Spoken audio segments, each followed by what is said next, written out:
রাশিয়ায় জন্মহার বাড়াতে এক রাজনীতিবিদ নারীদের মিনিস্কার্ট পরার পরামর্শ দিয়েছেন, কারণ নারীদের মিনিস্কার্ট তরুণদের আকৃষ্ট করে। এই আকর্ষণ থেকে বিয়ে এবং সন্তান জন্মের দিকে এগিয়ে যান দম্পতিরা। গত বছর রাশিয়ায় 1999 সালের পর সর্বনিম্ন জন্মহার রেকর্ড করা হয়েছে।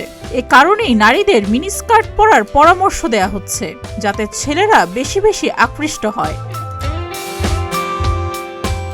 রাশিয়ার তারুসা শহরের স্থানীয় পরিষদের এক সদস্য সম্প্রতি সামাজিক যোগাযোগ মাধ্যমে লিখেন, তারুসার নারীদের অনুরোধ করা হচ্ছে যেন তারা রৌদ্রোজ্জ্বল দিনে বেশি বেশি করে মিনিস্কার্ট পরেন, যেন রাশিয়ার জন্মহার বাড়ে।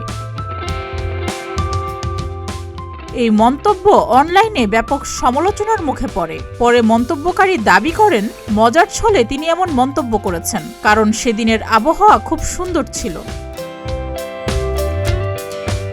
এদিকে কড়া সমালোচনা করে রাশিয়ার সংসদের পরিবার, নারী ও শিশু বিষয়ক কমিটি জানিয়েছে, নারীদের পোশাক নিয়ে মন্তব্য না করে জনগণের প্রকৃত সমস্যার দিকে মনোযোগ দেওয়া উচিত। এর আগেও রাশিয়ার সংসদীয় নেতারা জনসংখ্যা বৃদ্ধির জন্য আপত্তিকর কথা বলেছেন।